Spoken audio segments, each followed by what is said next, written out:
What could go wrong? Well, let me tell you, everything can go wrong in the last 80 pages.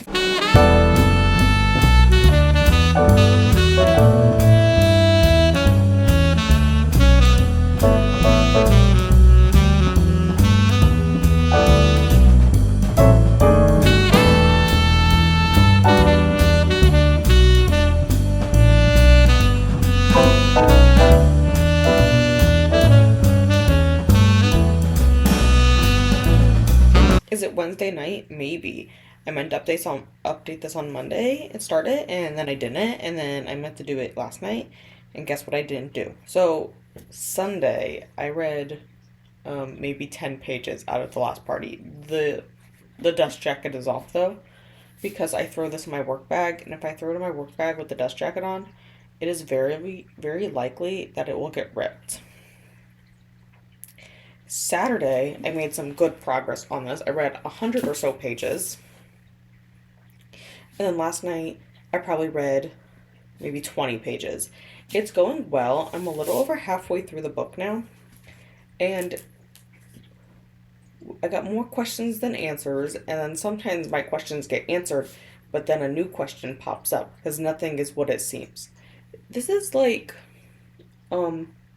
and Lisa Jules None of This Is True that I read rather recently. You think you're going somewhere, and then guess what? You are not going anywhere. We're just spinning in circles. But I'm enjoying it. And I seem to be in a very thrillery mood right now because the first book I read this year was The Overnight Guest, which was a thriller. This is the second book I'm reading this year, and it's also a thriller. And then tomorrow, I'm thinking about starting The Lion Game by Ruth Ware, which is another thriller. So I seem to be in a very thriller mood. I also have The Engagement Party by Darby Kane checked out right now, because I know Brittany and Kelsey for B&K Book Club is going to be starting that on Sunday. So I have that checked out too. So it seems to be a very thrillery mood. So I think after I finish this one and the Engagement Party and The Lion Game, I think I'm going to switch to a fantasy book because I really need to finish the Six of Crows trilogy. Hello, Miss Shelby. You've been very cuddly tonight. We was cuddling on the couch for a long time. So I think I may do that just because I do need to finish that vlog. It's like really pathetic because the vlog is literally just the Six of Crows duology, and yeah, it's been sitting here since November, since I read Six of Crows. So I think I just need to finish that video, right? Like, I should just finish that video, guys. Logically. But otherwise, it's been very chaotic at work this week. I mean, that's part of it. Like, Monday started out very strong with a shit show because I come into work at 7:30 on Mondays, and our last patient in the morning, I don't know why this is an appointment slot, starts at 11, but it's a complete exam, so it takes a minimum of an hour to do. Minimum.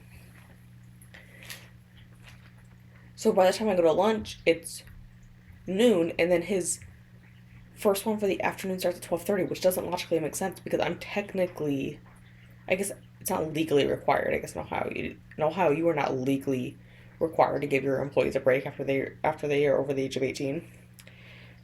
But theoretically, the goal is that I should have an hour lunch break, which doesn't make sense to have an 11 o'clock appointment that's going to take it until minimum 12, and then have the next one come in at 12:30 because I have to be back for that one.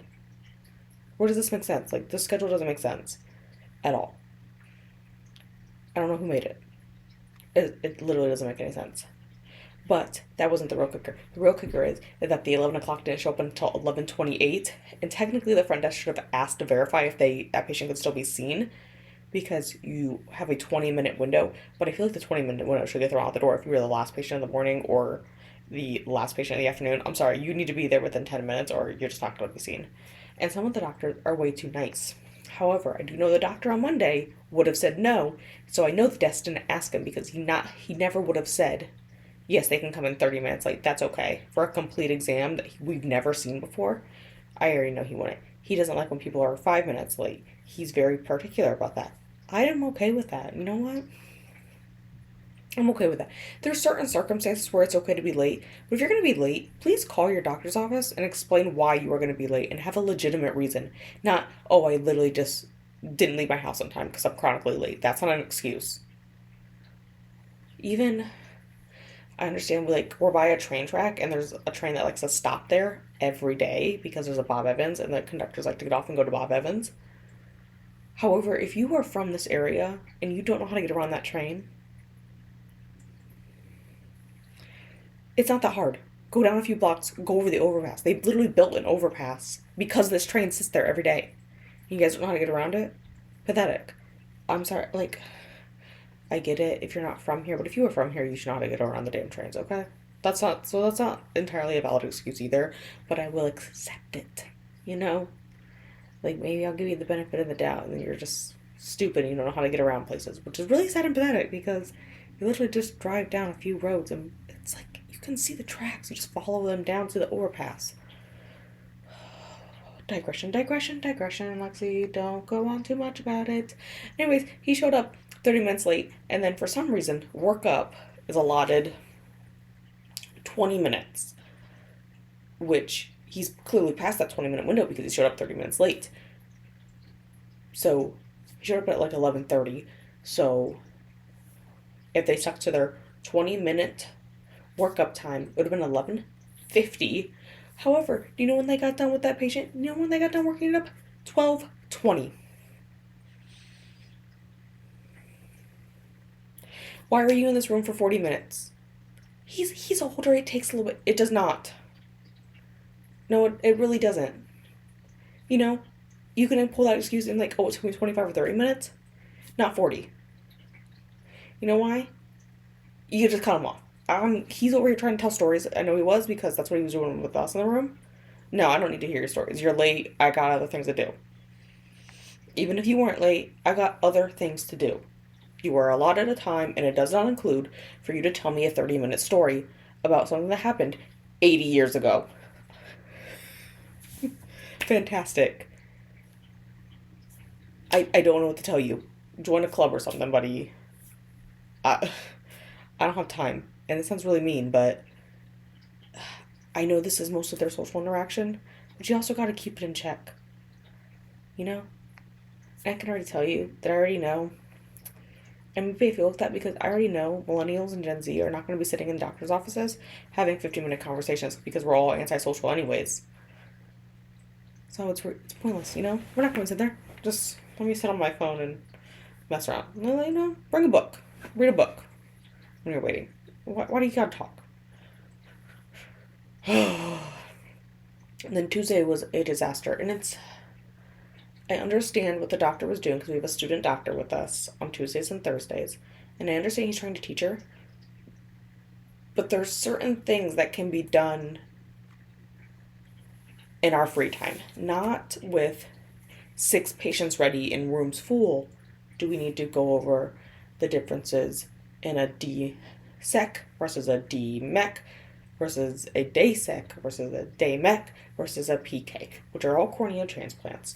But now is not the time to go over this. You can go over this in your free time with her, you know, after all the patients are done. Because putting us an hour and a half behind is not the answer. I get what he was doing, but like he was doing this all day long. And I don't understand some of the arguments. I'm not going to get into them because nobody else is going to understand what I'm talking about. But like, bro, just move on and see the patient, okay? Just move on. You don't need to. She's not going to be a cornea doctor, bro. She's just trying to be a regular eye doctor. Show her how to find glaucoma, macular degeneration, and then go, great, you're going to refer it to a specialist because, you know, that's not your wheelhouse. Another digression. Today was also a shit show because I swear to God, there's only like 2 of us that work. It's like me and one of the other girls who doesn't even work in our office. She's actually from the other office, and then she comes down twice a week. And I'm like, I swear to God, we're the only 2 that work. Everyone else is looking up concert tickets. Concert tickets? You don't need a damn concert ticket right now. I need you to work. I'm like gonna scream at one point. It's like to the point where they need a direct supervisor standing over them all day long and micromanaging everything they do. Like, how many times have y'all been told you can't be eating stuff with a spoon or a fork out in the middle of where we're getting patients ready? Like, that's unacceptable. I don't even think like, I can understand snacks, but like, really, you should probably nick that a lot out too. Stop looking up concert tickets and shoes when you're supposed to be working. I'm sorry, but like, why do I gotta work my ass off so you can shop for concert tickets? Yeah. I've had a very difficult week, and I am going on a rant and tangent here.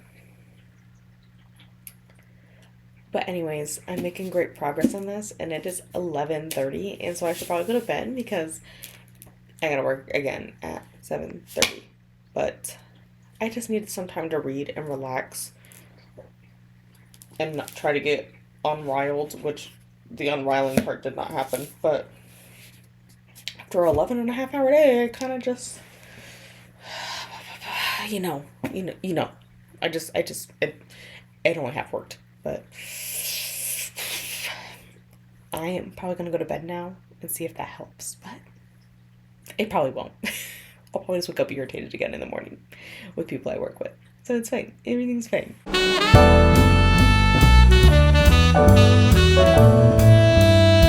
It's now Saturday night, and I figured I should probably update you guys on what, I did for the rest of this week. But on Friday night, I did come home and finish the last party. I'm not going to get too far into it on all of my thoughts because this is going to be in a separate vlog, because you see that little logo, it's going to be in a book of the month vlog. I just got to read some book of the month books first. But summary, this book started out super, super strong. I was actually really excited, the summary really intrigued me, and that's why I picked it out. That on New Year's Eve, whereas Lloyd has a house full of guests, his vacation homes on Mirror Lake are a success, and he's generously invited the village to drink champagnes with their wealthy new neighbors. But by midnight, Rise will be floating dead in the freezing waters of the lake. That's just the first paragraph of the summary, synopsis. And it sounds very interesting. And like I said, this starts out very strong. Pretty much all of our characters are unreliable. And it has things I love in it. It has multiple points of view. I love a good multiple point of view. And I love unreliable narrators. And I love dual timelines. So we're going back between present day with the murder investigation and the events leading up to his murder. And I really love that because oh my god, it's 3 things that I love. What could go wrong? Well, let me tell you, everything can go wrong in the last 80 pages. And it went from being a solid 4 to 5 is what I was predicting in my head based off the, the first part of the book, the first 75%, because this book is 400 pages. Yeah, the last 80 pages tanked it to a 2. And I couldn't talk about it last night because I was so angry. So angry.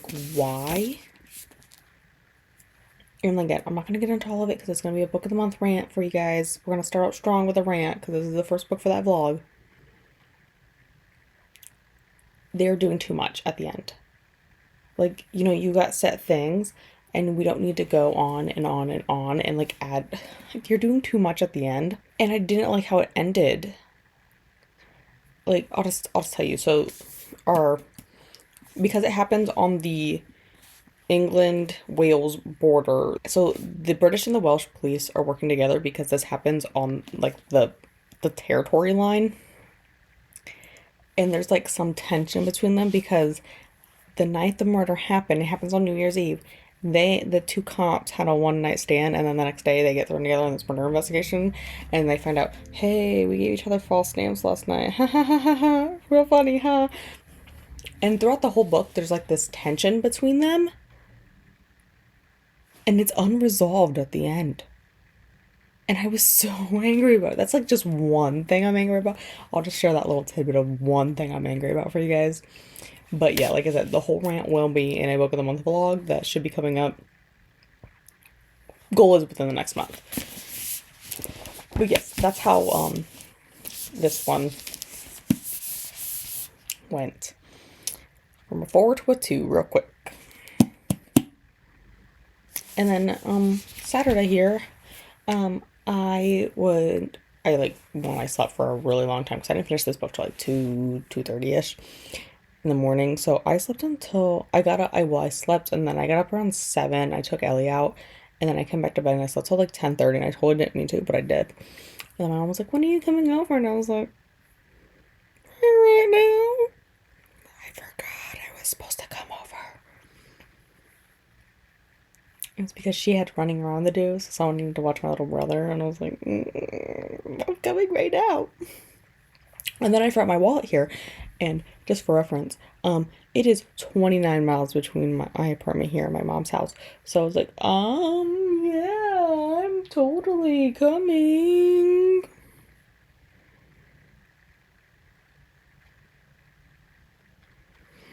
And yeah, and I forgot my wallet. And my brother was like, "Can we get Arby's?" And I was like, "Yeah, no, we can't because I don't have my wallet or my driver's license," which is a good thing. That I didn't get caught for speeding because I was totally going with a 65 and a 55, which is at.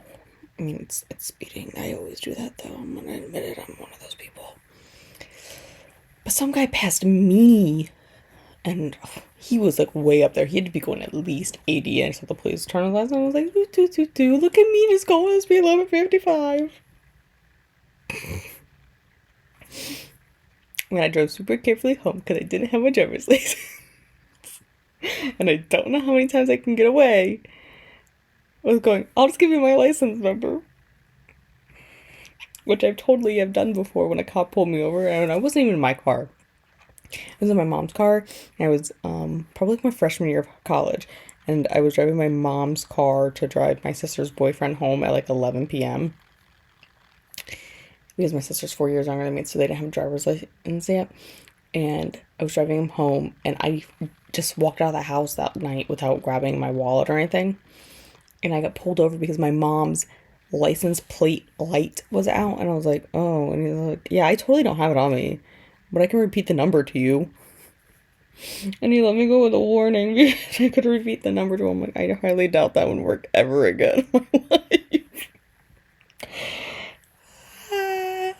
Like, just carry it with you. And I was like, yeah, I kind of just walked out of the house. I'm like, I wasn't thinking. I'm tired. I won't go to bed. But I didn't get pulled over today, and we made it home, and my little brother is actually sleeping out in my living room right now because we're having a sleepover. Because my mom is at home. Oh my gosh.